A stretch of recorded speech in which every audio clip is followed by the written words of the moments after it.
Bonjour tout le monde, bienvenue à cette prochaine lecture socialiste avec Alternative socialiste. Nous poursuivons le chapitre, nous poursuivons le livre de Louis Gill, L'économie capitaliste, une analyse marxiste, qui est disponible à partir du lien dans la description de cette vidéo. C'est un texte qui est disponible en ligne gratuitement. Je vous encourage fortement à le lire à votre discrétion. C'est justement un texte qu'on est en train de lire en groupe dans notre organisation. On le discute, on trouve les exemples contemporains, on trouve comment est-ce que ça nous aide à mieux comprendre les processus historiques du moment. Et c'est un texte extrêmement riche et ensuite extrêmement bien vulgarisé si on compare à l'œuvre originale qui est Le Capital de Marx.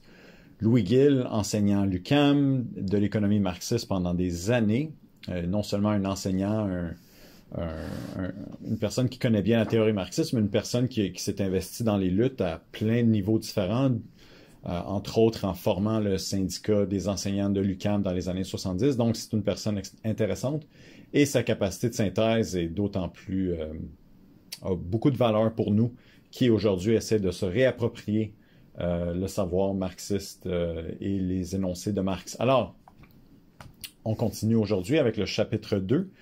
La monnaie ou la circulation des marchandises. Note d'introduction. Marx a écrit Le Capital à une époque où le rapport entre la monnaie et les métaux précieux était différent de ce qu'il est aujourd'hui. Certains passages de son chapitre intitulé, entre guillemets, « La monnaie ou la circulation des marchandises », fermeture des guillemets, ont donc besoin d'une mise à jour afin de mieux refléter la réalité contemporaine. Commentaire personnel, et c'est justement pour ça qu'on lit Louis Gill, parce qu'il est capable de contextualiser les énoncés de Marx dans notre société qui est, bref, pareil à beaucoup de niveaux, à plusieurs niveaux, mais qui est quand même différente à d'autres. Donc, c'est ce que j'apprécie beaucoup de Louis Gill. Fin de mon commentaire. Il demeure toutefois essentiel de comprendre les racines historiques de la monnaie pour retracer son évolution et l'expliquer en fonction des exigences du développement du capitalisme. Une telle analyse permettra d'expliquer le passage de l'époque où les pièces d'or circulaient comme telles à l'époque actuelle où les billets de banque et les chèques, entre parenthèses dépôts, jouent un rôle primordial, le passage d'une époque où les billets étaient convertibles en or à l'époque où ils ont cessé de l'être, etc. C'est à ces questions que le présent chapitre s'adresse, à partir d'un exposé des principes de base de l'analyse marxiste de la monnaie. Dans l'analyse marxiste, la monnaie n'est pas une sphère autonome de l'activité économique. Marx n'a pas fait d'abord une analyse en termes réels, entre guillemets, suivie d'une analyse en termes monétaires, entre guillemets, selon le découpage qu'on retrouve dans la tradition économique libérale. Pour Marx, la monnaie est une forme de valeur. Note de bas de page 47. Voir chapitre 1, fin de la section 8, fin de la note de bas de page, tout comme la marchandise. L'analyse de la monnaie est donc indissociable de celle de la marchandise. Toutes deux sont partie intégrante de l'analyse de la valeur. Pour Marx, la monnaie remplit trois fonctions essentielles. Elle agit comme, numéro 1, mesure des valeurs, numéro 2, moyen de circulation, entre parenthèses, ou d'échange. Et numéro 3, argent proprement dit, entre parenthèses, ou réserve de valeur, fermeture de la parenthèse. C'est-à-dire comme moyen de thésaurisation, moyen de paiement différé, monnaie universelle ou monnaie internationale. Numéro 1, mesure des valeurs.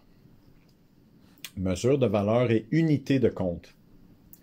En fonctionnant comme équivalent général, c'est-à-dire en fournissant à l'ensemble des marchandises la matière dans laquelle elles peuvent exprimer leur valeur, la monnaie remplit la fonction de mesure des valeurs. Diverses marchandises, dont principalement les métaux précieux, ont, au cours de l'histoire, joué ce rôle. L'or, par ses qualités physiques, les a finalement remplacées. Pour jouer le rôle de mesure des valeurs, la monnaie doit être elle-même une marchandise possédant une valeur. C'est précisément parce qu'elle possède de la valeur, entre parenthèses, que le travail humain y est incorporé, fin de la parenthèse, et non pas à cause d'un pouvoir mystérieux, que la monnaie peut servir de mesure commune aux autres marchandises. Début de citation. Ce n'est pas la monnaie qui rend les marchandises commensurables. Au contraire, c'est parce que les marchandises en tant que valeur sont du travail matérialisé et, par suite, commensurables entre elles, qu'elles peuvent mesurer tout ensemble leur valeur dans une marchandise spéciale et transformer cette dernière en monnaie, c'est-à-dire en faire leur mesure commune. Mais la mesure des valeurs par la monnaie est la forme que doit nécessairement revêtir leur mesure immanente, la durée de travail. Fin de parenthèse. Note de bas de page 48. Karl Marx, Le Capital, édition sociale, Paris 1954, livre 1, tome 1, page 104. Fin de note de bas de page. La valeur d'une marchandise exprimée en monnaie s'appelle son prix. La valeur est une réalité sociale qui n'est pas visible directement. Elle se manifeste extérieurement sous la forme du prix. Cette expression monétaire de la valeur pourra être plus ou moins juste, s'écarter de la valeur, varier à la hausse comme à la baisse. Note de bas de page 49. Cette question sera reprise dans la section intitulée « Valeur et prix, offre et demande ». Fin de note de bas de page. Les rapports entre valeur et prix sont d'abord analysés dans ce chapitre dans le cadre de la production marchande en général. Plus loin, dans un autre chapitre, entre parenthèses deuxième partie, où sera traitée la question de la transformation de la valeur en prix de production et de la plus-value en profit, les rapports entre valeur et prix seront ça c'est des... Attends-moi une seconde. Des brackets, c'est pas des guillemets. Bref, 59. Envisager dans le cas spécifique de la production capitaliste. Je vais reprendre cette phrase-là, je suis désolé. Donc, plus loin, dans un autre chapitre, deuxième partie, où sera traitée la question de la transformation de la valeur en prix de production et de la plus-value en profit, les rapports entre valeur et prix seront envisagés dans le cas spécifique de la production capitaliste. Tout comme la valeur d'une marchandise, son prix apparaît comme quelque chose de distinct de sa forme extérieure. Commentaire personnel, la différence toujours entre l'essence et l'apparence, l'être et le paraître. Fin de mon commentaire personnel. La valeur de cette marchandise est représentée par son égalité avec une autre marchandise. La monnaie, par un rapport, entre guillemets, qui n'existe, pour ainsi dire, que dans la tête des marchandises, fin des guillemets, entre parenthèses, Le Capital, livre 1, tome 1, page 105, fin de la parenthèse. En fait, pour exprimer cette valeur en monnaie, en or par exemple, il suffit d'un or idéal ou d'une monnaie idéale qui n'existe que dans l'imagination. Ainsi, la monnaie, dans sa fonction de mesure des valeurs, fonctionne, à toute fin utile, comme une simple unité de compte.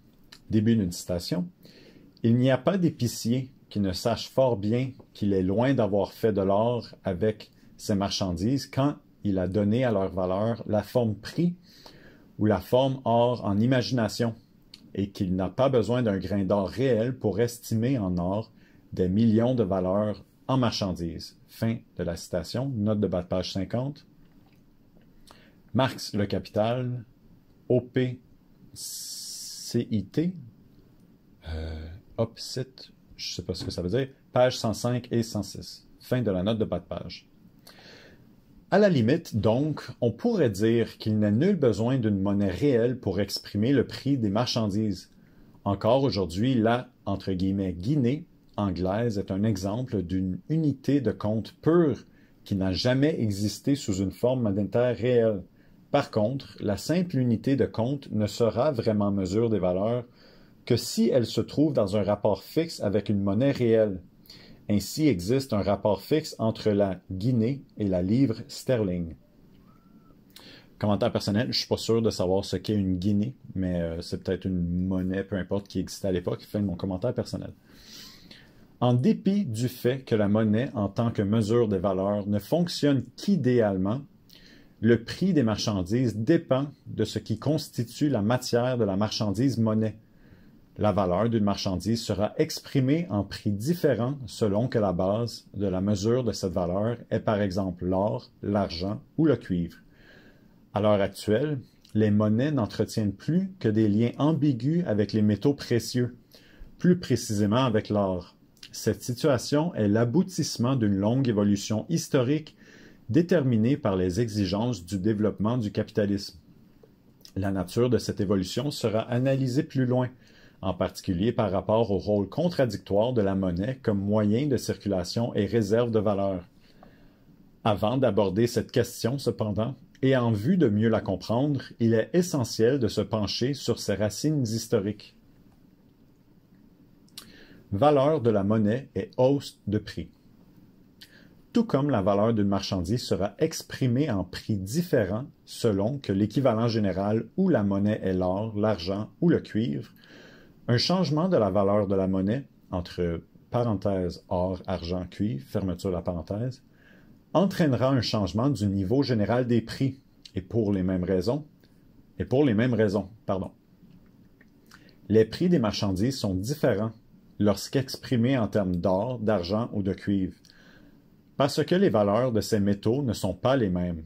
Le temps de travail socialement nécessaire, entre parenthèses TTSN, fin de la parenthèse, pour extraire une tonne d'or diffère du TTSN pour extraire une tonne d'argent ou de cuivre. Si maintenant la monnaie unique est l'or et que les conditions d'extraction de l'or changent grâce au progrès technique qui permet d'améliorer la productivité du travail et de réduire ainsi le TTSN à la production de la tonne d'or, la valeur de l'or s'en trouvera diminuée. Entre parenthèses, valeur égale TTSN. Fin de la parenthèse. Comment cela affectera-t-il le niveau général des prix, puisque ceux-ci s'expriment en temps d'unité d'or? Supposons qu'avant la découverte de la nouvelle technique d'extraction, le TTSN pour produire une table soit le même que pour produire une once d'or, c'est-à-dire 2 heures. Alors le prix de la table est 1 once d'or. 2 heures égale 2 heures. Avec l'introduction de la nouvelle technique, l'once d'or est extraite en 1 heure au lieu de 2. En 2 heures, on produira donc 2 onces d'or. En supposant que les conditions de production de la table n'ont pas changé pendant ce temps, on produit toujours une table en 2 heures et on a donc maintenant une table égale 2 onces d'or. La valeur de l'or diminuant de moitié, le niveau général des prix se trouve à doubler. Ainsi s'expliquent, entre autres, les poussées inflationnistes qui ont caractérisé à travers l'histoire les périodes de découverte des gisements de métaux précieux, plus riches et plus faciles d'extraction que les gisements auparavant connus. Entre parenthèses, en Amérique au 15e siècle, en Californie et au Klondike au siècle dernier. Fin de la parenthèse. Un tel changement de la valeur de la monnaie n'affecte cependant pas son rôle en tant que mesure de valeur, puisqu'il s'agit d'un changement du niveau général des prix. Teneur en or et hausse des prix. La variation de la teneur en or de la marchandise monnaie a aussi été à l'origine de périodes inflationnistes au cours de l'histoire. En de nombreuses occasions, les rois, les princes, les gouvernements, etc. ont diminué la teneur en or des monnaies sans changer leur, entre guillemets, valeur nominale. Cela permettait l'émission d'une plus grande quantité de monnaie pour une même quantité d'or et fournissait les fonds nécessaires pour financer les dépenses gouvernementales. Commentaire personnel, les guerres. Fin du commentaire personnel. Cette pratique utilisée le plus souvent à l'occasion de guerres. Bon, désolé d'avoir coupé le punch. À l'occasion de guerres, famines, épidémies, etc., était génératrice d'inflation et permettait le financement des dépenses excédentaires, entre guillemets, au-delà des revenus de taxation, fin des guillemets, par le biais d'une épargne forcée imposée à la population. En effet, si par exemple on diminue de moitié la teneur en or de la monnaie, il faudra payer un prix 2 fois plus élevé pour acheter la même quantité d'or qu'auparavant. Il s'ensuivra une hausse du niveau général des prix. Ils doubleront. La valeur de chaque marchandise correspondra à la même quantité d'or qu'auparavant, mais le nom de cette quantité d'or aura changé. En nombre, il sera le double. En somme, l'unité de compte aura changé sans rien n'ait été changé aux valeurs. Commentaire personnel, donc on voit ici la distinction entre valeur et prix. Fin du commentaire personnel. Voilà une autre forme sous laquelle s'est manifestée l'inflation au cours de l'histoire. Le changement de la teneur en or des pièces métalliques n'est d'ailleurs que l'une des premières formes auxquelles ont recouru les gouvernements pour augmenter la quantité de monnaie au-delà de la quantité d'or correspondante en vue de financer leur déficit. Commentaire personnel. Puis là, je viens de catcher que, tu sais, là, on dit inflation, que c'est la perte de la valeur de l'argent. Mais là, je me rends compte que si tu fais littéralement perdre la teneur en or de ta monnaie, c'est littéralement, concrètement, physiquement la perte de la valeur de ton argent parce que moins d'or dedans et c'est l'or qui tient la valeur. Donc, c'est quand même intéressant de voir ces parallèles-là. Tandis qu'aujourd'hui, c'est de l'argent fictif, en ligne, des chiffres et tout ça. C'est plus exactement la même image, mais bref. Fin de mon commentaire personnel. D'autres lui ont succédé, correspondant à diverses époques du développement du capitalisme. D'abord, la simple impression de billets de banque, puis la création de dépôts bancaires au compte des gouvernements, en contrepartie des obligations gouvernementales achetées par les banques.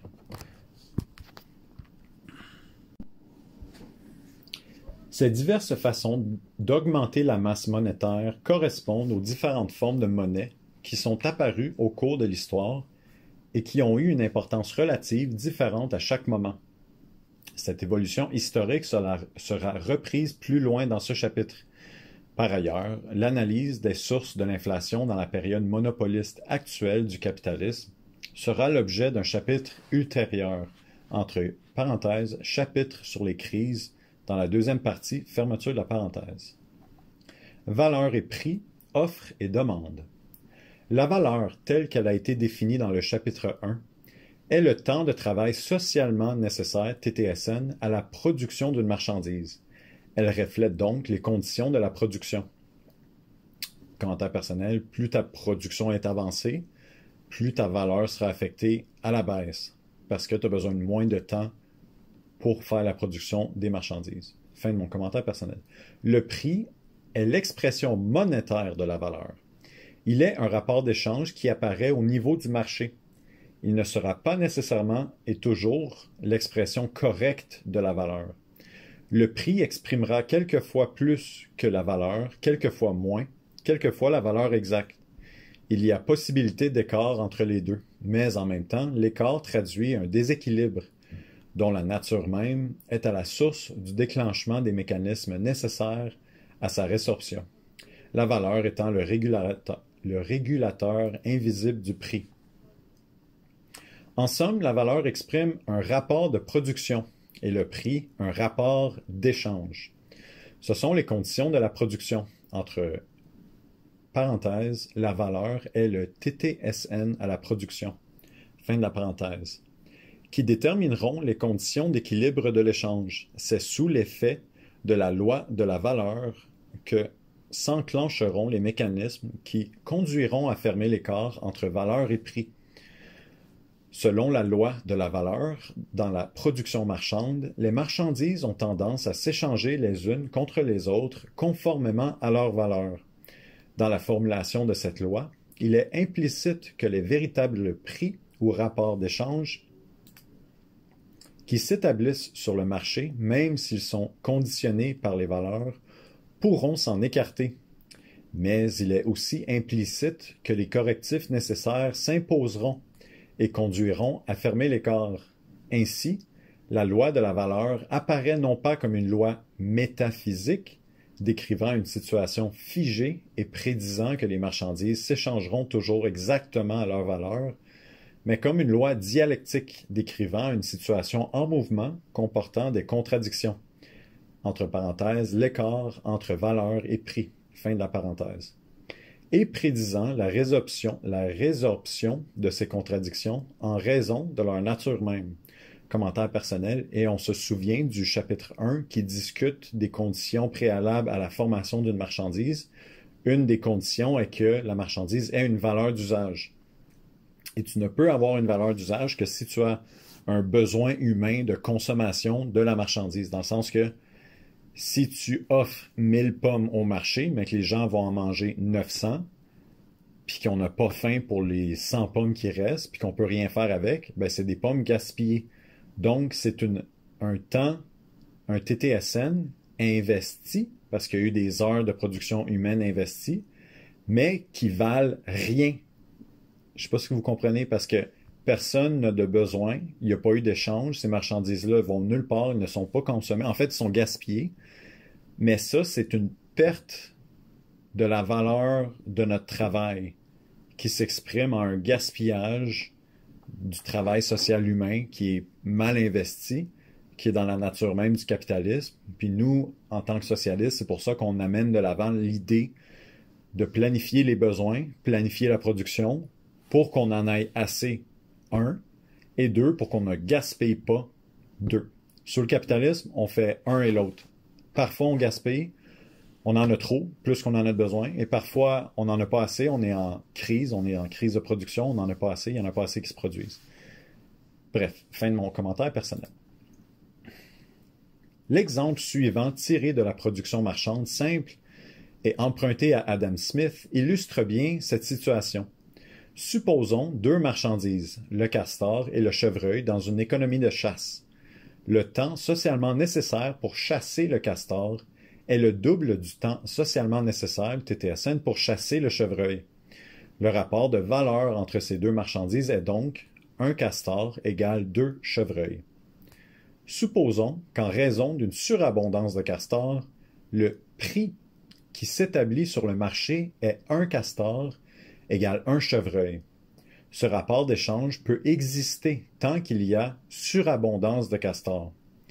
Le prix peut s'écarter de la valeur tant que dure cette situation exceptionnelle. Mais s'il devait se maintenir à ce niveau de façon permanente, tout le monde irait chasser le chevreuil. Il suffirait aux chasseurs de castors de passer 1 heure pour chasser un chevreuil et de l'échanger ensuite contre un castor au lieu de passer 2 heures à chasser le castor. Mais si tous les chasseurs de castors font de même, il n'y aura plus de castors sur le marché et le prix du castor remontera en fonction de l'écart entre l'offre et la demande. Il tendra à se rapprocher du rapport de valeur. Commentaire personnel, je pense que ça explique ce que j'ai essayé d'expliquer ou ce que je pointais du doigt dans le paragraphe précédent, l'idée que qu'est-ce qui arrive quand on gaspille notre travail? Ben, la valeur prix des autres marchandises qui restent sur le marché vont s'ajuster au fait que l'offre de la demande n'inclut plus les marchandises et leur disponibilité. Fin de mon commentaire personnel. Commentaire personnel. J'ai vraiment jamais l'impression de pleinement comprendre ces textes-là, donc ça, c'est comme ma réflexion actuelle, mais je suis certain que dans 5 ans, à force de discuter, de lire d'autres textes, je reviendrai à ce texte-là pour dire « Ah, non, c'est la vraie compréhension, c'est blablabla. » Mais là, je suis rendu où est-ce que je suis rendu? Si vous avez des précisions à faire, je vous invite vraiment à les faire dans les commentaires. C'est pour ça que l'apprentissage se fait pas individuellement chacun de notre bord, mais à même des discussions avec d'autres gens qui ont d'autres backgrounds, qui ont d'autres perspectives, qui ont des expériences antérieures, qui ont peut-être des expertises, qui font en sorte qu'on approfondit notre compréhension de ces textes-là, puis ensuite de ça, on peut mieux les utiliser dans notre lutte. Fin de mon deuxième commentaire. 2 remarques importantes se dégagent de cet exemple. D'abord, on constate que ce sont les conditions de la production qui déterminent ce que sera le rapport d'échange d'équilibre. C'est la valeur qui détermine ce que sera le prix. C'est dans la production que les conditions d'équilibre de l'échange trouvent les racines profondes de leurs explications. En second lieu, il faut reconnaître l'importance des conditions de l'offre et de la demande dans la fixation des prix et leur rôle dans le cadre du fonctionnement de la loi de la valeur. Il est incontestable que l'offre et la demande influencent la formation du prix du marché et Marx n'a jamais nié ce fait. Au contraire, ce que l'analyse marxiste nous révèle cependant, c'est qu'il est impossible d'expliquer la formation des prix en s'en tenant à une simple analyse du marché, en restant au niveau des rapports d'échange.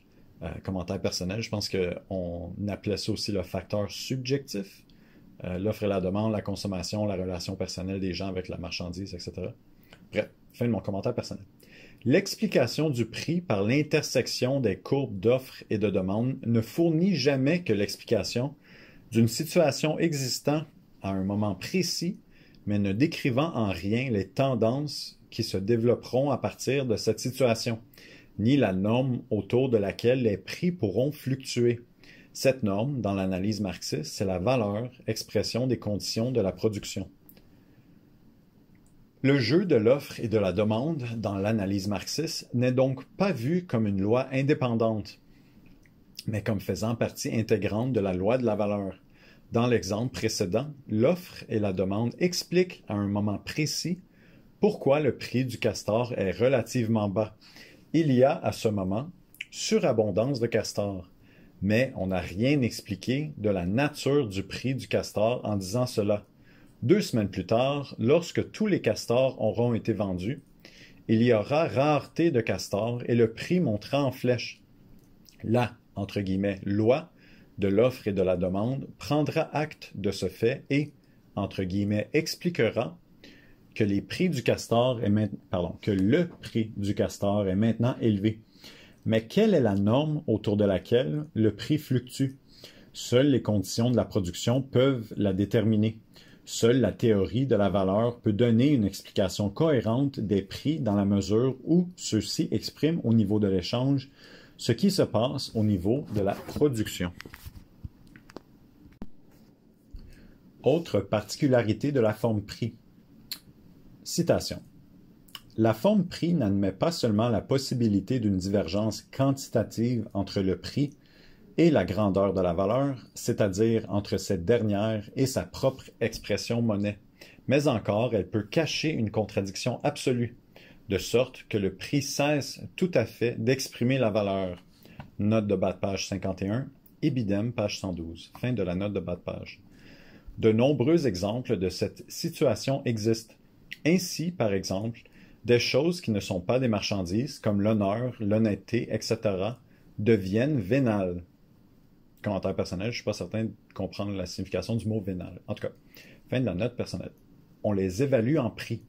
De même, le sol vierge, objet qui n'est pas le fruit du travail humain et qui n'a donc pas de valeur au sens marxiste du terme, a quand même un prix. On loue le terrain et souvent très cher. On paie à son propriétaire un loyer ou une rente. Cette question sera reprise dans un chapitre ultérieur lorsqu'il sera question du partage de la plus-value. Mais l'exemple classique d'une situation où le prix cesse tout à fait d'exprimer la valeur est celui du tableau ou de l'œuvre d'art se vendant à des prix exorbitants qui n'ont rien à voir avec ce qui pourrait être considéré comme le, entre guillemets, temps de travail socialement nécessaire, fermeture des guillemets, pour les produire. Pour envisager correctement cette question, il faut se souvenir que le TTSN représente une moyenne sociale à laquelle les producteurs individuels se réfèrent continuellement. La valeur exprime la part que telle marchandise occupe dans la répartition du travail social. La marchandise est donc, de par sa nature même, une production sociale, une production de masse. Or, la production d'un tableau est une production purement individuelle. Note personnelle, wow, ok, je suis en train de comprendre quelque chose de nouveau en ce moment. Fin de mon commentaire. On ne peut donc pas parler de la valeur d'un tableau, même si on peut parler de son prix. Par contre, lorsque cette œuvre d'art est reproduite en plusieurs exemplaires, il s'agit alors d'une production de masse, d'une production sociale. On peut parler de la valeur de cette masse de marchandises et, par conséquent, aussi de son prix. Production individuelle, production de masse. Il faut se soutenir. Ah, ok, je comprends. Ben, je comprends. Commentaire personnel. Je pense que ce que je comprends du paragraphe qu'on vient de lire, c'est que l'idée du temps de travail socialement nécessaire, ce qui est implicite, c'est que c'est un travail social, une moyenne de temps de travail social nécessaire. Tandis qu'un tableau, tu peux pas dire genre, ça prend en moyenne X nombre d'heures faire, puis là tu regardes un œuvre de Picasso. Un tableau de Picasso, ben non, parce que Picasso, c'est pas une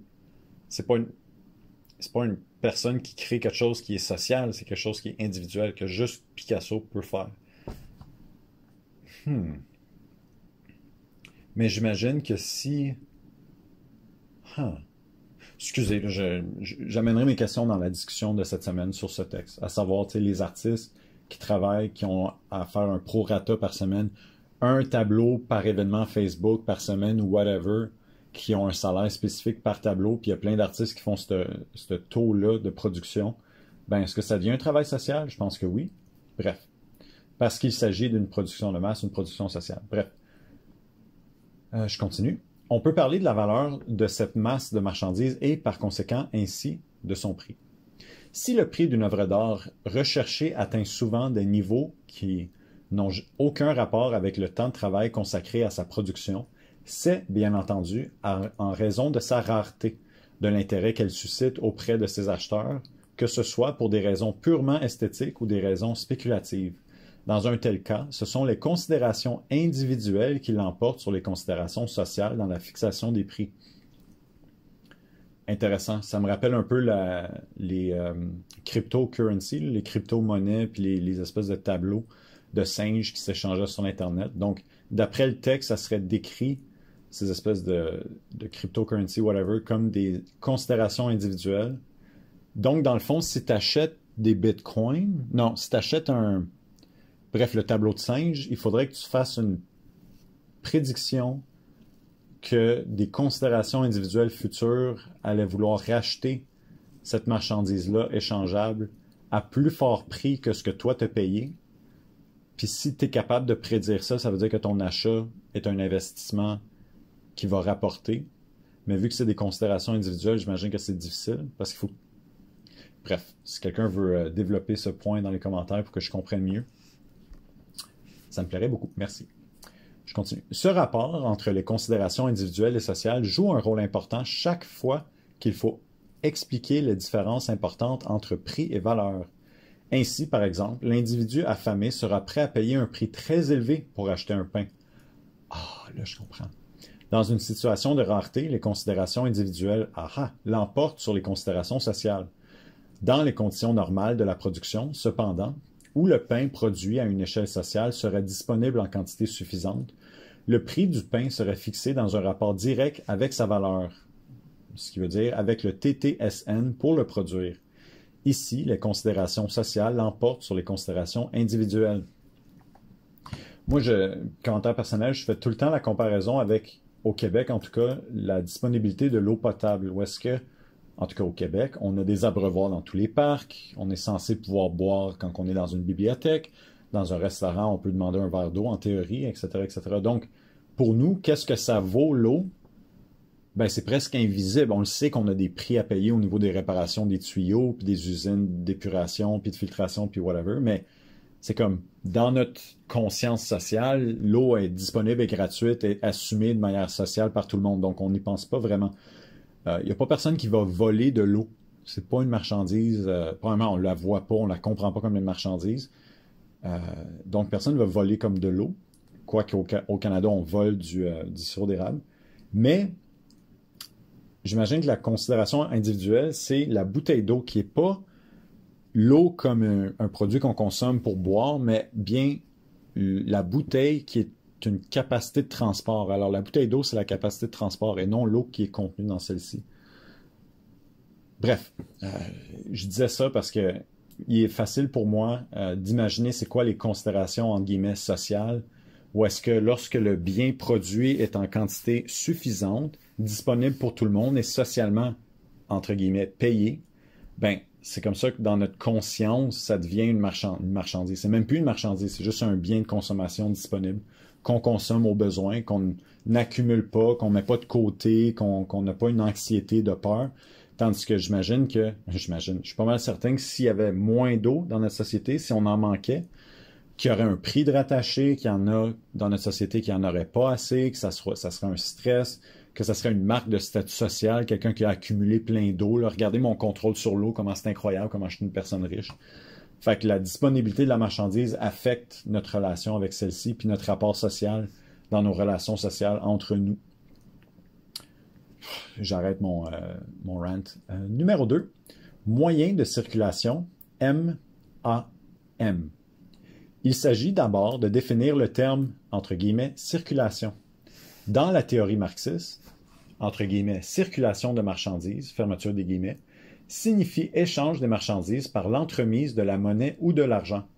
Avec le développement historique de la production marchande, on est donc passé du troc, entre parenthèses, échange des marchandises contre des marchandises, à la circulation. Pour faciliter les échanges, il est devenu nécessaire d'utiliser la monnaie.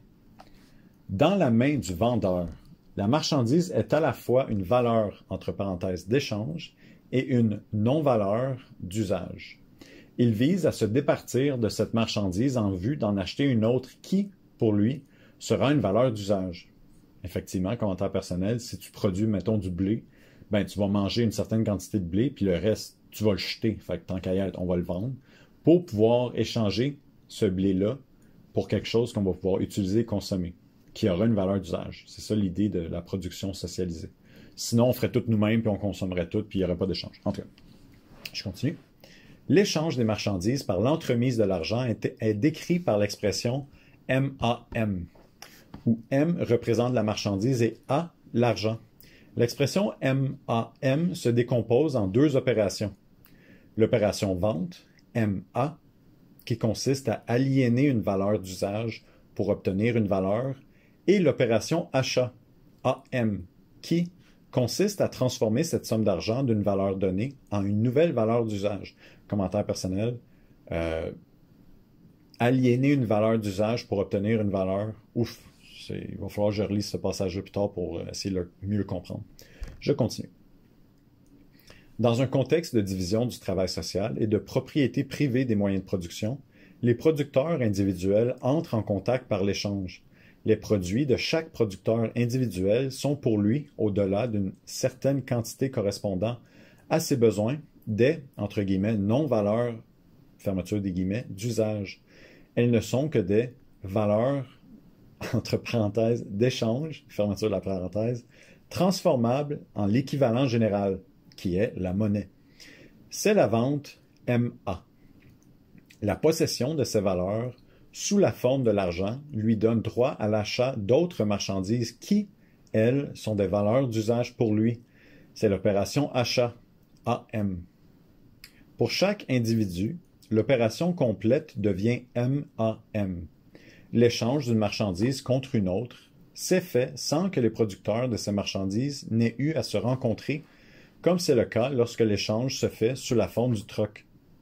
Déjà, la circulation des marchandises, décrite par le mouvement MAN, fait apparaître la possibilité de crise en production marchande. Tant que les achats et les ventes s'équilibrent, tout va bien. Mais la circulation des marchandises contient implicitement la possibilité d'une interruption du mouvement. Le vendeur, une fois sa marchandise vendue, peut toujours décider de ne pas dépenser la somme d'argent qu'il a reçue. Il peut décider de ne pas acheter, de ne pas terminer le mouvement MAN. Il peut, en somme, thésauriser cet argent. C'est la forme la plus élémentaire d'une crise de surproduction, les marchandises non vendues s'accumulant faute de demande. Cette possibilité de crise dans la production marchande simple deviendra une nécessité dans la production capitaliste. Il en sera question dans le chapitre sur les crises dans la deuxième partie. On y verra également comment et pourquoi les États capitalistes ont essayé d'éviter que de véritables crises continuent à se produire, entre guillemets, comme en 1929, fermeture des guillemets. Comment ils les ont transformées en récession et comment, en utilisant des moyens en ce sens, ils ont jeté les bases de la réapparition de véritables crises. Commentaire personnel, donc, les capitalistes, les États capitalistes, etc., vont faire face à ces crises de surproduction, vont tenter du mieux qu'ils peuvent de répondre à la contradiction, mais étant incapables à cause des règlements, à cause des règles fondationnelles du capitalisme et de son fonctionnement, ne vont que semer les graines de futures crises, des futures contradictions, à partir des moyens d'ajustement qu'ils font dans un moment spécifique. Donc, nous, la base, la job, le travail d'un marxiste est de regarder les tentatives de correction de la classe capitaliste et de leur gouvernement pour se faire des perspective sur comment est-ce que ça va créer de nouvelles contradictions qui va faire pencher le pendulum dans l'autre direction, qui va créer des nouvelles crises, etc., etc. Fin de mon commentaire. Quantité de monnaie. Pour permettre la circulation des marchandises, leur échange par l'intermédiaire de l'argent, il faut une certaine quantité de monnaie. Cette quantité de monnaie dépendra nécessairement de la quantité, entre guillemets, Q, de marchandises échangées et de leur prix, entre guillemets, P. La somme des quantités échangées multipliées par leur prix respectif nous donne la valeur marchande totale, ou le prix total des transactions effectuées, ou, entre guillemets, somme PQ. Mais pour permettre ce volume de transactions, il n'est pas nécessaire de mettre en circulation une quantité d'argent égale à la somme du PQ. La somme du PQ au Québec, c'est quand même drôle. Il suffit d'une quantité inférieure tenant compte de ce que chaque dollar de monnaie peut être utilisé plus d'une fois dans une unité de temps. À l'intérieur d'une année, le même dollar peut être utilisé 3 fois, par exemple, pour permettre les échanges. Commentaire personnel. Et si les banques investissent dans une compagnie, puis la compagnie prend l'argent pour la payer à un employé, puis l'employé dépense l'argent dans le marché local, puis l'argent, je veux dire, ce que l'argent unique peut faire, ça peut être beaucoup. Intéressant. Fin de mon commentaire. La masse monétaire nécessaire pour assurer des échanges d'une valeur marchande de somme PQ est alors égale au tiers de somme PQ. Intéressant de dire le tiers, commentaire personnel. Le nombre de fois qu'une même quantité de monnaie est utilisée par unité de temps est défini comme la vitesse de circulation de la monnaie, entre guillemets, petit v. Fin des guillemets. La quantité de monnaie à mettre en circulation, entre guillemets, grand M, fin des guillemets, est donc définie comme grand M égale somme PQ sur petit v, ou divisé par petit v. Ouf, on y va en mathématiques, camarades. Sur une longue période, elle augmentera avec le volume des échanges et le niveau des prix. La masse monétaire et la vitesse de circulation de la monnaie ne sont pas non plus constantes au cours d'une année. Dans le temps de Noël, par exemple, ou à l'approche des fêtes, le volume des échanges augmente. Les gens font des dépenses, entre guillemets, saisonnières, fin des guillemets, entre parenthèses, cadeaux, etc. Fermeture de la parenthèse. Dans les magasins, la masse de marchandises vendues est sensiblement plus élevée en décembre qu'en janvier ou en février. C'est ce qu'on peut constater en observant le tableau 2.1 qui donne pour les années 1969-70 à 1974-75 et pour les mois d'octobre, novembre, décembre d'une année et janvier, février et mars de l'année suivante, la quantité de billets de banque et de pièces de monnaie en circulation, entre parenthèses, monnaie hors banque. Fin de la parenthèse, et le volume des dépôts à vue. Même si ces deux éléments ne constituent pas l'ensemble de la masse monétaire au sens large, entre parenthèses, il faudrait y ajouter les dépôts à terme et à préavis. Fermeture de la parenthèse. Ils sont néanmoins les éléments les plus liquides de la masse monétaire, correspondant, par conséquent, le mieux au paiement des transactions courantes. Afin d'éliminer la tendance générale d'augmentation de la masse monétaire à long terme et de dégager l'effet mensuel recherché, le taux d'augmentation a été calculé pour chaque mois par rapport au mois précédent. OK, commentaire personnel. Dans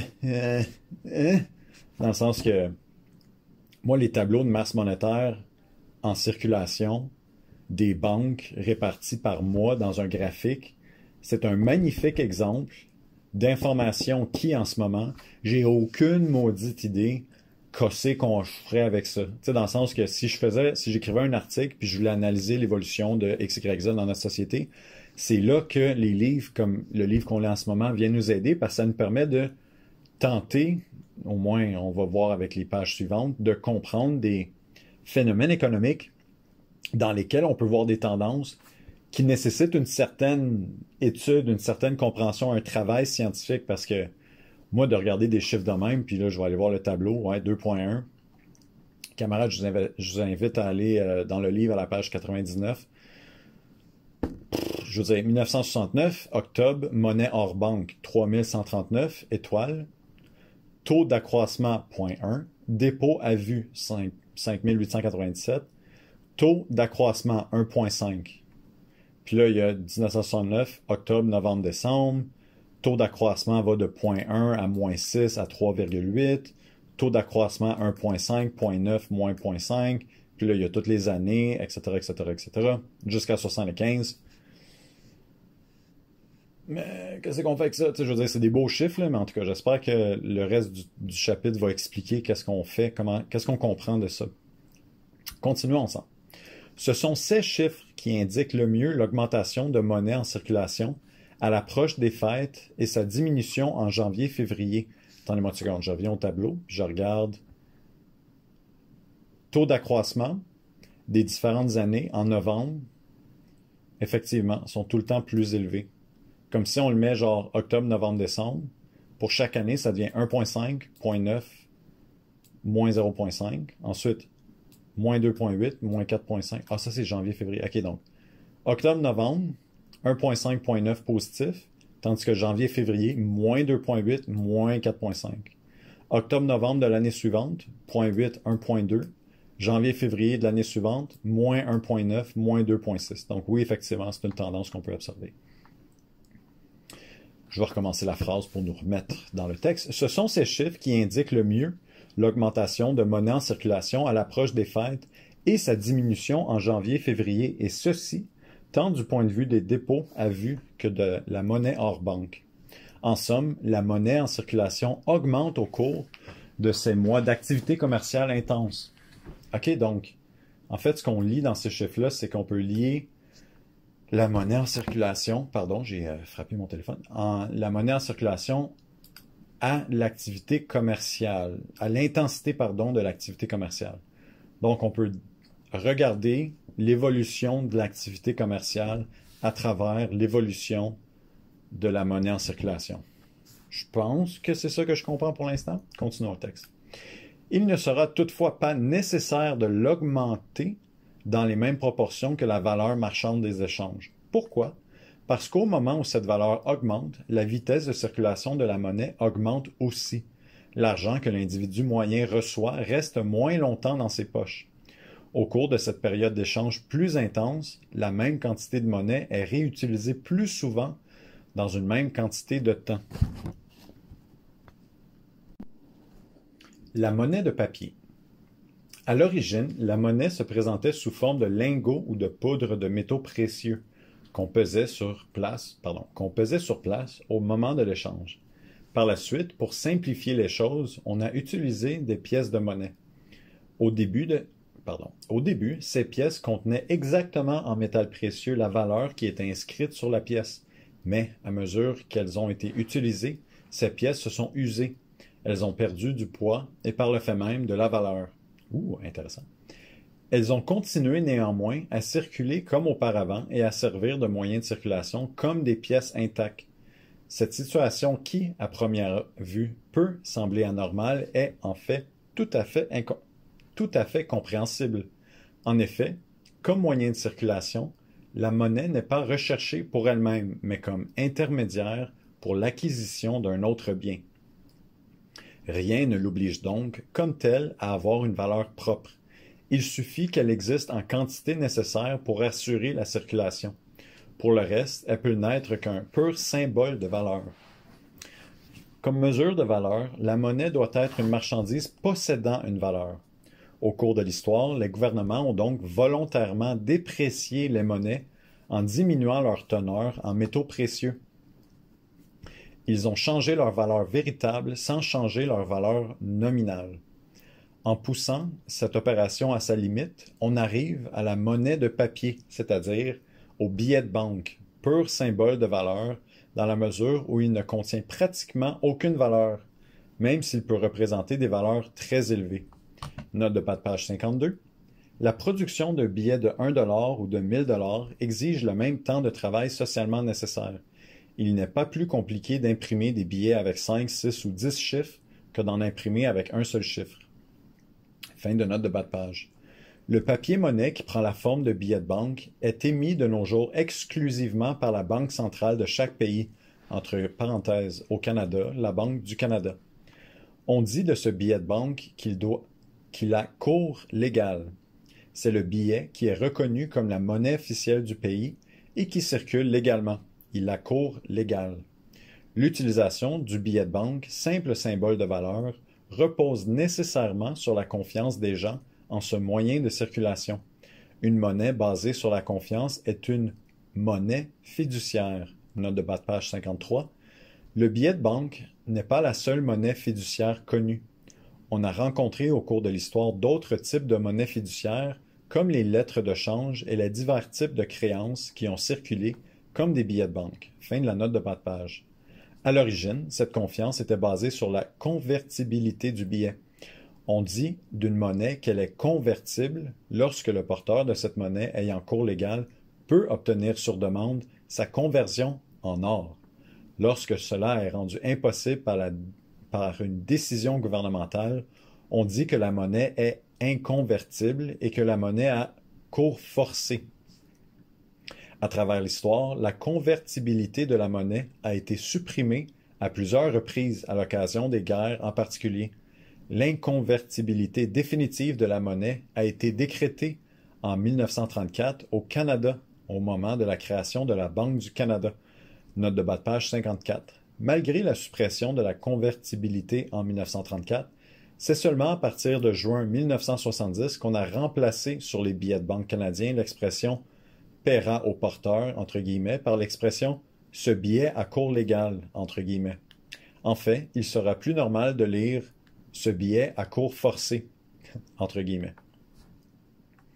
Les raisons d'être et les conséquences de l'inconvertibilité seront analysées plus loin. Avant d'en arriver là, il faut pousser plus loin l'étude du développement de la monnaie fiduciaire et retracer les origines du système bancaire. Les origines du système bancaire. La section précédente a analysé le phénomène de la dépréciation progressive des pièces de monnaie et l'aboutissement logique de cette dépréciation en une monnaie fiduciaire, le billet de banque, reposant à l'origine sur la convertibilité. Le but de cette section est de comprendre les origines du système bancaire et le développement de la monnaie fiduciaire en faisant ressortir conjointement avec la question de la convertibilité, une caractéristique propre au système bancaire, celle d'émettre une quantité de monnaie supérieure aux réserves d'or détenues. Historiquement, les premiers banquiers ont été les orfèvres. Commentaire personnel, j'ai aucune idée de ce que ça veut dire. Fin de mon commentaire personnel. Comme producteurs d'objets contenant des métaux précieux, entre parenthèses montres en or, bijoux divers. Ah, orfèvres, c'est des gens qui font des choses en or. Super. Ils possédaient des voûtes où ils gardaient leurs objets de valeur.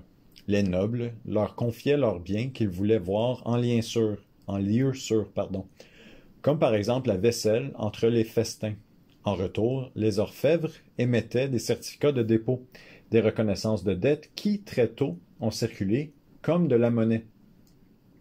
L'échange du certificat de dépôt donnait à son nouveau propriétaire le droit de réclamer les objets précieux. À partir de la détention d'une certaine quantité d'objets précieux, comme réserve de base, les orfèvres ont commencé à prêter de l'argent, c'est-à-dire à émettre des certificats de dépôt en quantité supérieure à leurs réserves de métaux et objets précieux, sachant que les détenteurs de certificats de dépôt ne se présenteraient pas tous simultanément chez eux pour réclamer un remboursement en métaux précieux.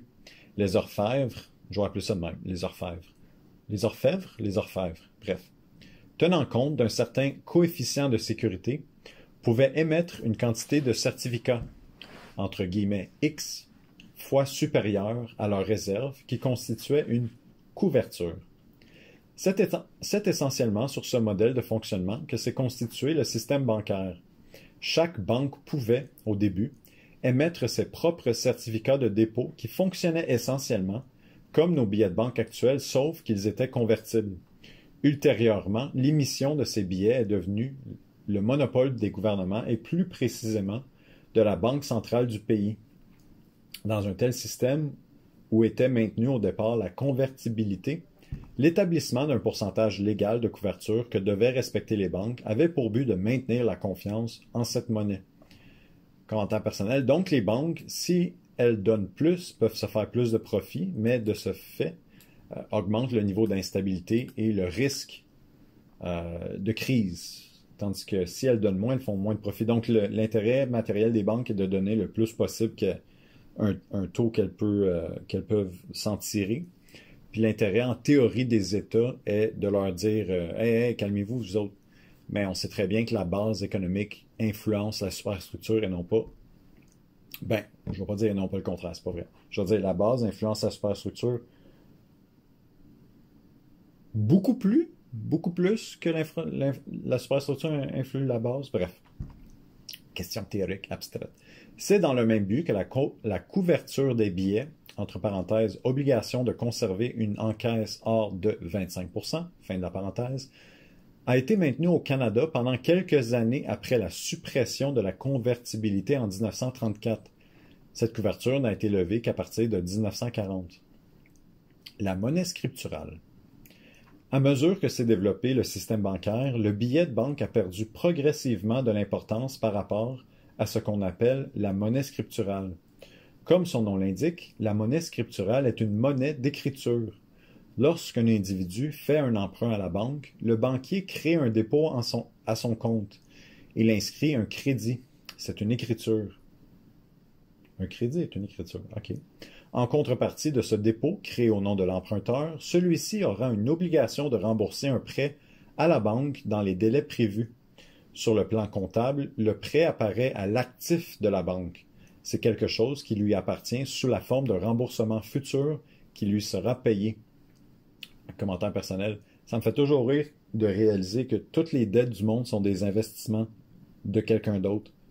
Tous les niveaux de dette sont un actif à quelqu'un qui a donné l'argent en termes de dette, qui a prêté l'argent. Tout ça, c'est de l'argent qui est promis à probablement une banque, à profit même. Donc, une dette, une grande dette est une promesse de profit gigantesque, titanesque pour les banques futures. Puis nous, le risque, tu sais, les banques sont contentes, c'est comme nice. Tant que les gens payent, c'est parfait. Mais nous, ce que ça veut dire, c'est que si on ne paye pas pour les banques font faillite. Puis si les banques font faillite, ben on perd tout notre cash. Puis on ne paye pas nos salaires, puis on ne paye pas nos budgets fédéral d'État, provincial d'État, municipal d'État. On ne paye pas nos dettes internationales. Tu sais, genre, le profit des banques est littéralement mis dans une balance contre la capacité de la planète entière d'être une entité économique fonctionnelle qui fait genre M en M, comme on l'a dit plus tôt. Capitalisme. Le dépôt apparaît à son passif.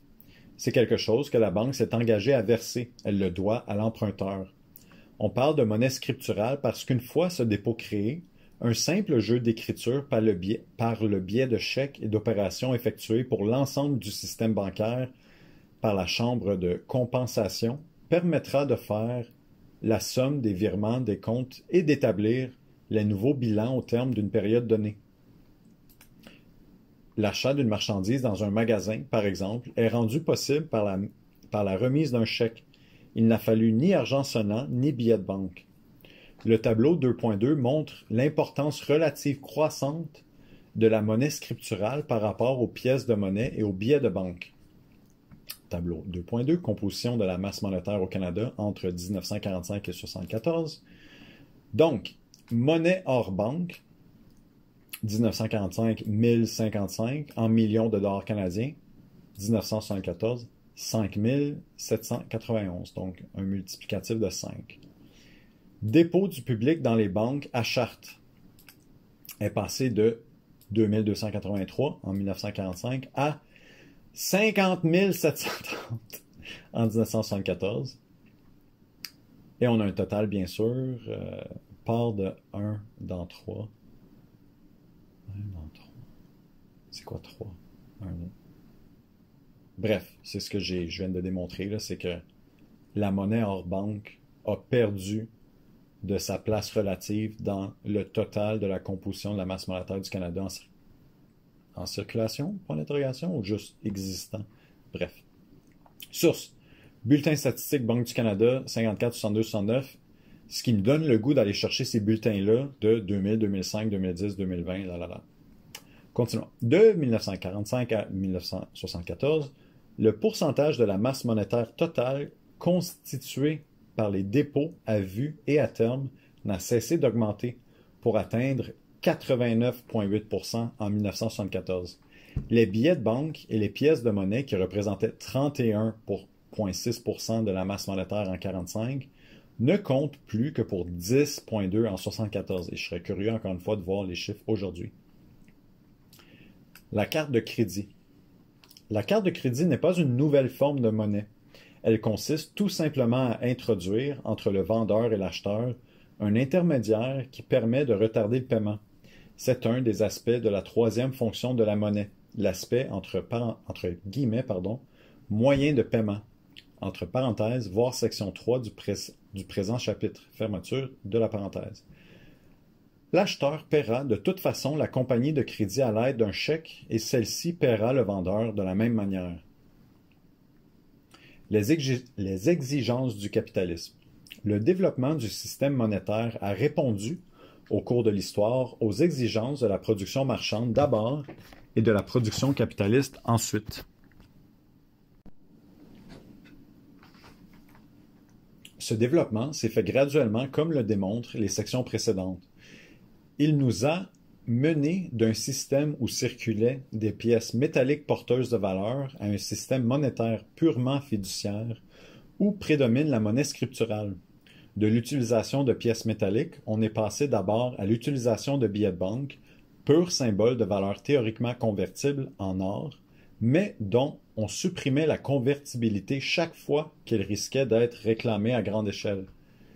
Ces changements, qui n'ont cessé de se produire, s'expliquent par rapport aux exigences du développement du capitalisme. Commentaire personnel, donc j'imagine qu'on voit encore que quand on est en temps de guerre, le gouvernement veut cacher ses chèques, veut que les banques donnent du cash, puis les banques ne peuvent pas donner cet argent-là qui est hors norme, hors moyenne au gouvernement, parce que les banques se fient à ce que le niveau d'activité économique, de circulation, soit entre deux limites relatives à un développement historique. Et la banque veut prêter le plus d'argent possible, avec comme sous-entendu que cette circulation de masse monétaire allait rester sous ces limites-là. Mais lorsqu'on est en crise, lorsqu'il y a une guerre, par exemple, le gouvernement veut comme prendre plus d'argent des banques que ces limites-là, bien là, c'est là qu'on comprend que, on a un problème. Je continue. Ainsi, par exemple, Colin. Désolé, j'ai ça faire ça, genre dire des conclusions que le texte va dire dans la phrase suivante. Ainsi, par exemple, les périodes de guerre, de révolution, d'épidémie, etc., ont toujours été caractérisées par des dépenses gouvernementales accrues, que les gouvernements ont financées par le biais de manipulations d'ordre monétaire, que ce soit la diminution de la teneur en or des pièces de la monnaie, note de bas de page 55, voir la section intitulée, entre guillemets, teneur en or et hausse des prix, fin des guillemets, dans la première partie de ce chapitre. Fin de note de bas de page. L'impression de billets de banque ou l'accroissement de la quantité de monnaie scripturale, chacune de ces méthodes correspondant à différents niveaux du développement du système. Ces moyens ont toujours permis, en générant de l'inflation, de fournir au gouvernement les moyens financiers nécessaires pour financer leur déficit par le biais d'une épargne forcée. Oh shit. Je vais relire cette dernière phrase. Ces moyens ont toujours permis, en générant de l'inflation, de fournir au gouvernement les moyens financiers nécessaires pour financer leur déficit, mais c'est la dernière partie qui me fait capoter un peu, par le biais d'une épargne forcée. Ça, j'aimerais ça explorer plus l'expression une épargne forcée comme une manière de décrire c'est quoi l'inflation. En tout cas, j'y penserai plus tard par moi-même. Je continue.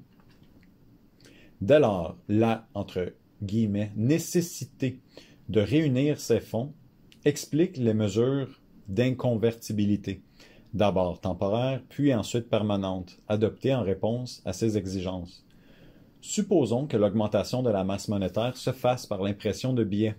Cette augmentation de la masse monétaire sans augmentation correspondante de la quantité de marchandises disponibles sur le marché est génératrice d'inflation. Dans une situation où les revenus sont stables, entre parenthèses non indexés, fermeture de la parenthèse, cette inflation entraîne une baisse du pouvoir d'achat de la monnaie qui pousse les gens à transformer leur avoir monétaire en or pour éviter de subir cette détérioration. Face à cette situation, les gouvernements, qui ont besoin de ce moyen pour financer leur déficit, n'ont d'autre choix que de décréter l'inconvertibilité. Ben oui, il faut que... Là, je viens de comprendre. L'inconvertibilité, c'est le gouvernement qui dit « Je sais qu'on vous a dit que votre or valait telle affaire, mais non, finalement, on ne convertira plus l'or à cette valeur-là qu'on vous a promis avant-hier. » C'est intéressant parce que c'est l'idée qu'on ne peut pas battre l'inflation à travers des savings, à travers des investissements, à travers mettre son argent de côté. Bref, fin de ma note personnelle. Le financement par l'impression de billets est aujourd'hui remplacé par des moyens plus raffinés. Lorsque les gouvernements veulent augmenter la quantité de monnaie en circulation, ils le font par un échange de dettes entre le gouvernement et le système bancaire. Le gouvernement émet des obligations, entre parenthèses, à court, moyen et à long terme, obligations d'épargne, bons du trésor, etc. Fin de la parenthèse, point.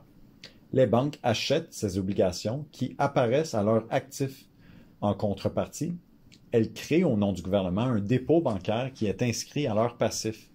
Elles achètent les obligations en somme avec de la monnaie scripturale. Au lieu d'augmenter la masse monétaire par l'impression de nouveaux billets de banque, on le fait maintenant par le biais d'une monnaie scripturale. On crée des dépôts par le biais d'écriture.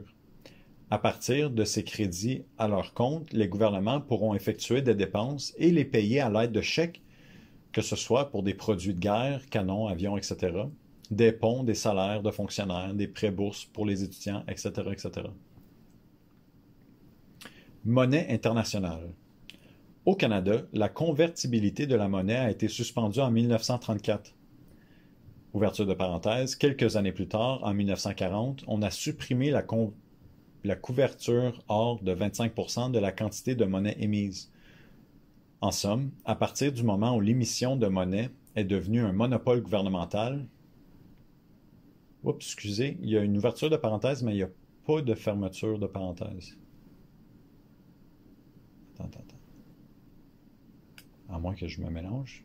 Non, le paragraphe au complet continue.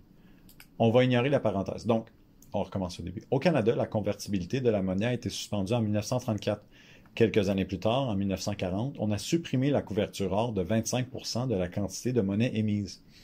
En somme, à partir du moment où l'émission de monnaie est devenue un monopole gouvernemental, on a supprimé non seulement la convertibilité, mais aussi la couverture.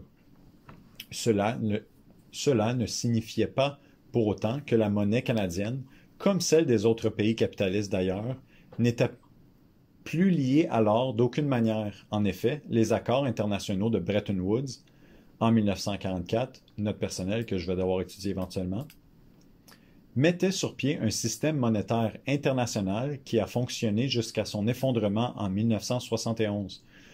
Ce système établissait une parité entre les monnaies nationales des pays capitalistes et le dollar américain qui, lui, était fixé à 35 $ l'once d'or. Note de bas de page 56. En 1944, le prix de l'or était de 25 $ l'once. C'est en raison de leur puissance grandissante à l'époque que les USA ont réussi à obtenir que le prix de l'or soit fixé à 35 $ l'once. Fin de la note de bas de page. Intéressant. Ces accords assuraient aussi la convertibilité du dollar américain en or à 35 $ l'once. Le gouvernement de tout pays dont la balance des paiements était excédentaire par rapport aux États-Unis pouvait réclamer d'être payé en or au prix officiel. Tout comme au niveau national, la convertibilité dans le cadre du système monétaire international a été maintenue tant que les exigences du développement du capitalisme, entre parenthèses, et ses contradictions, fin des parenthèses, n'en ont pas exigé la suppression. Cela est arrivé le 15 août 1971. Pourquoi le système s'est-il effondré? Le tableau 2.3, montrant l'évolution des stocks d'or d'Américains et de la dette étrangère américaine de 1946 à 1971, parle de lui-même. Tableau 2.3. Stock d'or et dette étrangère des États-Unis entre 1946 et 1971. En milliards de dollars, bien sûr. Donc, en 1946, il y a en stock d'or 20,7 milliards de dollars US en stock d'or et une dette de 6,1 milliards. Donc, 20,7 milliards de stock d'or pour une dette de 6,1. Et on continue jusqu'en 1971 où il y a un 10,5 milliards de stock d'or pour 53 milliards de dettes. Donc le 6 est devenu 53 en termes de dettes et le 20 est devenu 10 en termes de stock d'or. Plus de dettes pour moins de stock d'or.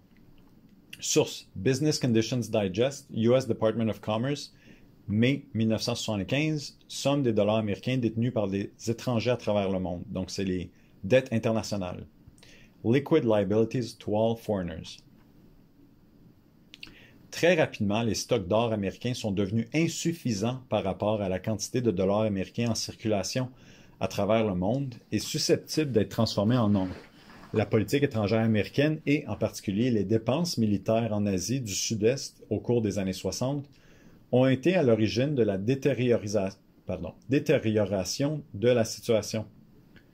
Cette situation s'est aggravée encore plus à partir de 1971 lorsque la balance commerciale américaine en surplus jusqu'alors est devenue déficitaire, faute de pouvoir répondre à la demande de conversion des dollars en or en voyant les stocks d'or diminuer rapidement. Commentaire personnel. Fait que les gens à l'international pouvaient acheter ton or, puis le prix changeait pas, même si la quantité d'or changeait. Je veux dire, qui c'est qui a pensé que c'était une solution à long terme qui faisait du sens? Je comprends pas. Bref, faudrait qu'on m'explique ça. Faudrait que j'aille lire les vieux textes. Le gouvernement américain suspendait officiellement et unilatéralement la convertibilité le 15 août 1971. Dans les faits, l'inconvertibilité existait déjà depuis mars 68. Cela n'a pas empêché la dette étrangère américaine de continuer à augmenter, comme en témoigne le tableau 2.4. Tableau 2.4. Stock d'or et dette étrangère des États-Unis 71-74 en milliards. Décembre 71, stock d'or 10.2, dette 64.2. Et en 74, le stock d'or était de 11.6, tandis que la dette est passée de 64.2 à 111.7. Donc, le stock d'or est resté relativement pareil, 10 à 11, tandis que la dette est passée de 64 à 111.7 milliards. Somme des dollars américains détenus par des étrangers à travers le monde. Liquid liabilities to all foreigners. Source: Business Conditions Digest, mai 75. L'augmentation de la dette étrangère américaine a entraîné jusqu'ici 2 dévaluations du dollar américain. Une première de 7,89% le 18 décembre 1971 et une deuxième de 10% le 14 février 1973. Le prix de l'or n'est plus fixé à 35 $ l'once. Les différentes monnaies nationales sont maintenant flexibles les unes par rapport aux autres. Les bases du système monétaire international n'existent plus. Les exigences du développement du marché mondial capitaliste, contradictoirement, ont plongé le système monétaire international dans un état de crise profonde. Il n'existe plus de monnaie internationale au sens strict du terme. Les économistes libéraux et la bourgeoisie internationale multiplient rencontres en vue de trouver des formules qui ne sont jamais que des formules de rapiéçage, entre parenthèses, droits de tirage spéciaux, etc. Fin de la parenthèse.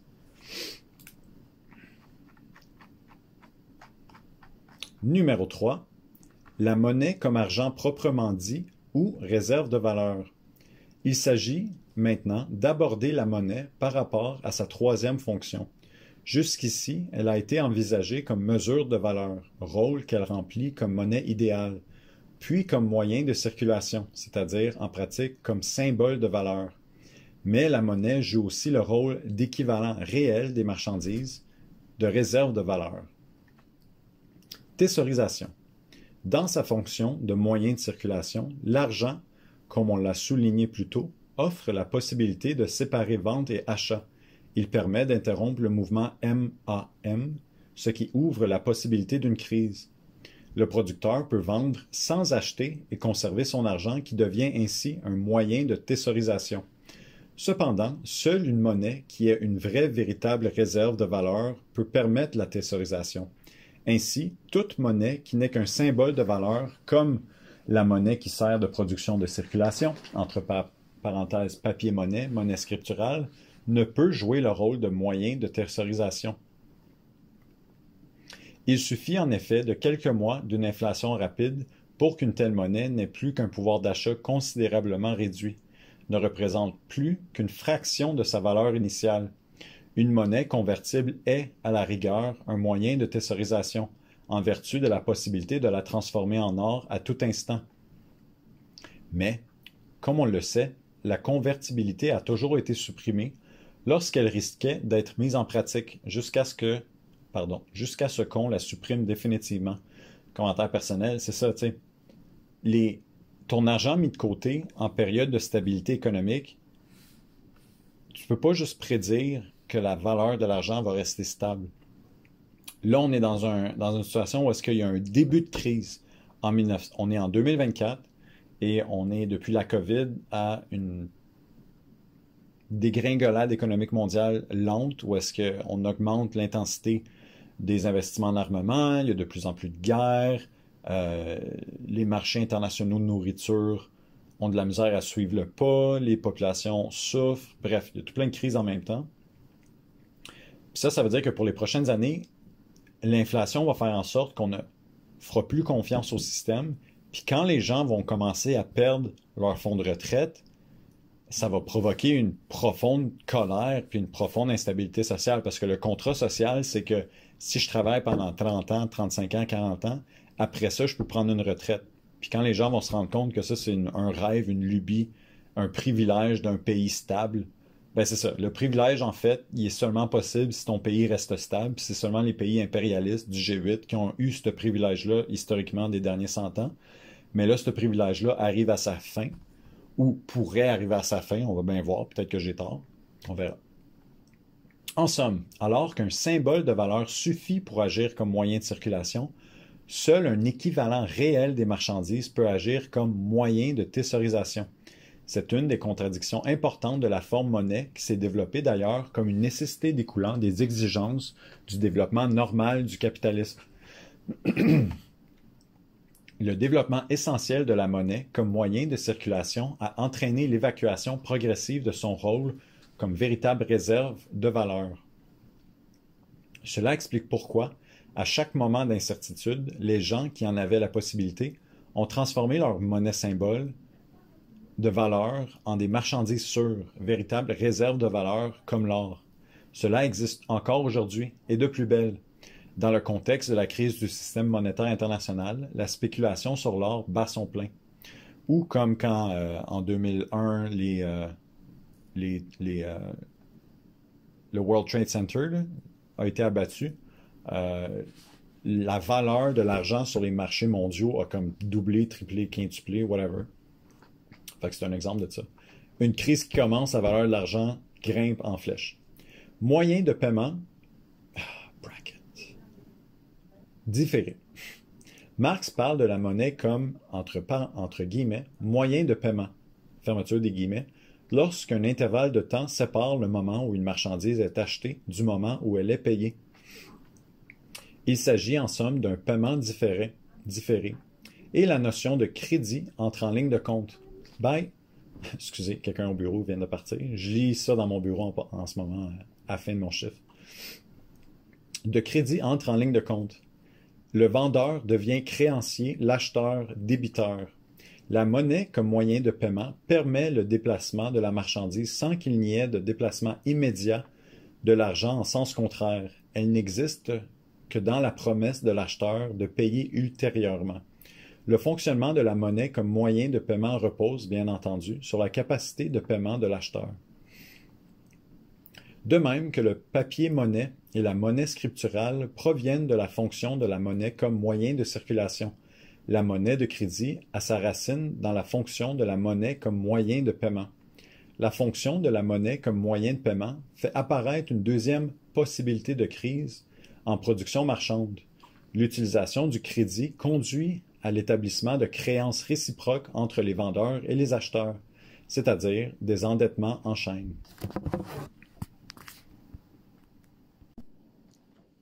Telle entreprise, par exemple, achète d'une autre entreprise des marchandises nécessaires à sa production, mais elle ne les paie pas tout de suite. Ces marchandises sont, disons, payables dans 3 mois. Cette même entreprise vend elle-même ses produits à une autre entreprise, par exemple une entreprise de commercialisation, qui ne paiera également que plus tard, et ainsi de suite. Il s'ensuit une série d'endettements en chaîne qui résultent du fonctionnement de la monnaie comme moyen de paiement. Tant que tout va bien, la monnaie comme moyen de paiement fonctionne comme moyen d'achat idéal, comme simple monnaie de compte. Les créances finissent par s'équilibrer et s'annuler réciproquement. Personne ne semble vouloir réclamer de paiement effectif en argent. Mais tout à coup, lorsque surviennent des difficultés, lorsque, pour diverses raisons, telle entreprise est forcée de rembourser immédiatement ses créanciers, la monnaie qui fonctionnait comme monnaie de compte et dont l'existence réelle était secondaire, devient tout à coup fort importante. Pardon. Elle est recherchée pour soi et doit exister comme véritable réserve de valeur. Début d'une citation. Ce mécanisme, entre parenthèses, d'enchaînement de paiement, fermeture de la parenthèse, note de bas de page 57, la parenthèse est de l'auteur, fin de note de bas de page, vient-il par une cause quelconque à être dérangé, aussitôt la monnaie, par un revirement brusque et sans transition, ne fonctionne plus sous sa forme purement idéale de monnaie de compte. Elle est réclamée comme argent comptant et ne peut plus être remplacée par des marchandises profanes. L'utilité de la marchandise ne compte pour rien et sa valeur disparaît devant ce qu'il n'en est que la forme. La veille encore, le bourgeois, avec la suffisance présomptueuse que lui donne la prospérité, déclarait que l'argent est une vaine illusion. La marchandise seule est argent, s'écriait-il. L'argent seul est marchandise. Tel est maintenant le cri qui retentit sur les marchés du monde. Comme le cerf altéré brame après la source d'eau vive, ainsi son âme appelle à grands cris l'argent, la seule et unique richesse. Note de bas de page 58, Karl Marx, Le Capital, livre 1, page 143. Fin de note de bas de page. Incapable de trouver l'argent réclamé, l'entreprise sera acculée à la faillite. Faute de payer ses dettes à ses autres créanciers, ceux-ci risquent d'être entraînés dans son sillage. Il y a possibilité de faillite en chaîne qui précipiterait l'économie dans une crise. Ce type de déclenchement de crise n'est pas quelque chose du passé. Le même genre de situation se présente encore aujourd'hui en raison même des moyens utilisés par les gouvernements bourgeois pour éviter que des crises se produisent. En parenthèse, voir le chapitre sur les crises dans la deuxième partie. Fin de la parenthèse. Commentaire personnel, je crois que une des bases économiques de la critique de Rosa Luxembourg contre Bernstein est que justement Bernstein propose qu'à travers des outils financiers, créanciers divers, les banques sont capables de passer par-dessus les contradictions du capitalisme. Et donc, va s'en suivre une croissance constante jusqu'à la fin des temps. Parce que on réussit à s'attaquer à l'anarchie de la production, qui est le contraire de la planification économique, de par une soi-disant coopération internationale des banques, des trusts et tout ça, parce qu'il y a une concentration des moyens de production dans des mains de plus en plus privées. Bref, je peux pas dire que je comprends Bernstein à 1000% non plus, c'est ma version genre synthétique, mais c'est intéressant de voir ici que, tu sais, ce que Louis Gill explique, Rosa Luxembourg l'explique aussi, il dit que, tu sais, même si les banques vont réarticuler, se réoutiller de nouveaux outils à la fine pointe de la technologie, de nouvelles philosophies puis de manières de faire, ils ne font que remettre à plus tard le résultat de leur propre contradiction, qui est la crise dans le fond. Je trouve ça important et intéressant de le mentionner. Fin de mon commentaire personnel. Monnaie universelle ou monnaie internationale. Pour assurer le commerce entre les nations, une monnaie internationale s'impose comme moyen de paiement universel dans les échanges. Cette monnaie, forme universelle de la richesse, ne peut pas être constituée de pièces de monnaie dévalorisées, de papier-monnaie ou d'une monnaie nationale dépréciée. Elle doit être une véritable réserve de valeur. Début de citation. C'est sur le marché du monde, et là seulement, que la monnaie fonctionne dans toute la force du terme, comme la marchandise dont la forme naturelle est en même temps l'incarnation sociale du travail humain en général. Note de bas de page 59, Ibidem, page 147, fin de note de bas de page. Historiquement, ce sont les métaux précieux, et principalement l'or, qui ont joué le rôle de monnaie internationale. Le développement du marché international capitaliste a provoqué une transformation graduelle qui nous a conduit récemment à l'effondrement du système monétaire international. Ce cheminement nous a d'abord fait passer par une situation où une monnaie nationale Le dollar américain était l'équivalent de l'or, entre parenthèses, à 35 l'once, fin de la parenthèse, et jouait le rôle de monnaie internationale. Cette situation privilégiée qui donnait à toute fin utile une mine d'or gratuite aux États-Unis a permis à ce pays de financer ses guerres et son empire économique à travers le monde en imprimant du papier-monnaie et en une quantité qui a rapidement dépassé les stricts besoins d'échange de l'économie capitaliste mondiale. Cette surémission de dollars américains a entraîné une dépréciation, début de la parenthèse, comme le prédisent les principes les plus élémentaires de la théorie monétaire, fin de la parenthèse, et l'effondrement du système de Bretton Woods. Note de bas de page 60. Voir la section Monnaie internationale dans la deuxième partie de ce chapitre. Fin de la note de bas de page. Le dollar n'est plus désiré comme monnaie internationale. Il n'existe plus de monnaie universelle, de monnaie internationale. Le système monétaire international est caractérisé par la coexistence de plusieurs monnaies nationales qui s'ajustent les unes aux autres, mais sans commune mesure de leur valeur. Certains économistes réclament le retour à l'étalon d'or, pensant pouvoir ainsi régler les problèmes du système. Une telle situation est aussi illusoire que la formule du retour à la terre prônée au Québec au début du siècle ou que le retour à la saine concurrence comme moyen d'éliminer les problèmes posés par les monopoles. On ne fait pas l'histoire à l'envers. Le capitalisme a remplacé l'étalon d'or parce que son développement l'exigeait. Il a mis en place le système de Bretton Woods parce que son développement l'exigeait, tout comme la formation des monopoles est une conséquence inévitable de l'accumulation du capital. Le système monétaire international est dans une impasse. C'est le résultat des politiques qui étaient devenues nécessaires pour résoudre les contradictions existantes en 1944. En pensant résoudre ces contradictions, la bourgeoisie n'a fait que les reporter avec plus d'ampleur à plus tard. Alors, camarades, c'est la fin du chapitre 2. Le prochain chapitre sera la plus-value. Je vais la lire probablement dans les prochaines 2 semaines. Mes commentaires rapides sur le chapitre qu'on vient de lire, ça met vraiment les bases historiques pour comprendre ce qu'on a en ce moment, dans une simplicité que j'espère l'auteur va compliquer, si je devrais dire. Dans le sens que là, on comprend l'évolution de la valeur exprimée en argent.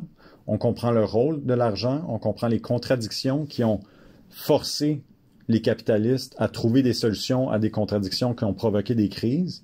Puis on finit le chapitre, évidemment, en disant, tu sais, on ne peut pas retourner en arrière parce que ce qu'on a fait jusqu'à maintenant a été en réponse à un besoin qui ont créé des nouveaux besoins. Mais ces nouveaux besoins-là, on ne peut pas les remettre à la situation de l'époque parce que le contexte autour du besoin est différent, nos capacités sont différentes, etc., etc., etc.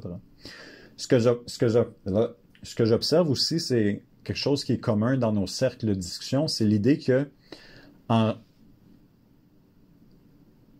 résorbant une contradiction, une crise dans un contexte historique donné, on repousse à plus tard une crise future qui sera en fait encore plus grande, encore plus sévère, encore plus mortelle, encore plus souffrante pour la classe ouvrière. Puis j'aimerais ça penser à d'autres exemples, mais tu sais, c'est comme, je pense qu'économiquement, si on lit les articles sur le site de notre international, Alternative Socialiste Internationale ou International Socialist Alternative, spécifiquement les articles de notre section Chine, Hong Kong, Taïwan sur Evergrande, la compagnie d'investissement de l'immobilier qui représente un pourcentage excessivement élevé de l'activité économique, par exemple, municipale chinoise. Puis, de ce que je comprends de ces textes-là, à une certaine période historique, en 2008, mettons, lorsque le monde était en crise, le gouvernement chinois a réussi à éviter le gouffre en investissant dans la construction locale à travers de la dette. Fait qu'on a stimulé l'activité économique à travers la dette dans la production locale de bâtiments, d'habitations commerciales, industrielles, publiques, municipales, whatever. Mais le calcul ici, si on comprend bien, genre la relation entre la valeur de l'argent puis le niveau de marchandises disponibles dans la société, s'il y a trop d'argent en circulation puis qu'il n'y a pas plus de marchandises, c'est là qu'il y a de l'inflation. Fait que si ton investissement ne produit pas un niveau de productivité supérieur à ce que la marchandise suive le niveau d'argent, c'est là qu'on voit des crises d'inflation. Puis c'est là qu'on voit l'incapacité du capitalisme de résorber ses propres crises. Parce que pour avoir des investissements qui sont productifs, ben, tu peux pas avoir des milliardaires. Tu peux pas avoir des guerres, tu peux pas avoir de la surproduction, tu peux pas avoir des changements climatiques qui vont donner des conséquences incroyables au niveau de la planète entière en termes de production de la nourriture, du tourisme, de ci puis de ça. Parce que tout ce que le capitaliste est en train de faire en exploitant à vitesse lumière tout ce qu'ils peuvent exploiter à court terme, c'est de créer une crise beaucoup plus grande dans le futur. Fait que, bref, c'est cette idée-là que j'essaie d'expliquer. Je vous remercie beaucoup d'avoir écouté aujourd'hui. Le but, c'est tout le temps de mieux expliquer et de comprendre notre système pour l'analyser, pour prédire où il s'en va, pour prédire où on va intervenir, puis comment expliquer la nature de notre crise, puis quelle société on a besoin de faire ou de se battre pour résorber ces contradictions-là. Je vous encourage à vous abonner à notre journal pour rester à l'affût de l'application de cette analyse-là dans les luttes actuelles, au mieux de notre capacité et de nos connaissances, et si faire ce travail politique régulièrement, de manière planifiée, disciplinée, vous intéresse, ben je vous encourage à devenir membre ou à nous contacter pour rejoindre Alternative Socialiste parce que on a toujours besoin de nouveaux leaders, de nouvelles perspectives, d'aide. On a le Québec entier, le monde entier à travers l'international pour faire une révolution. On veut intervenir en tous les mouvements sociaux, tous les mouvements étudiants. On veut avoir des camarades dans tous les syndicats. Bref, on a beaucoup de travail à faire pour se rendre à ce point-là.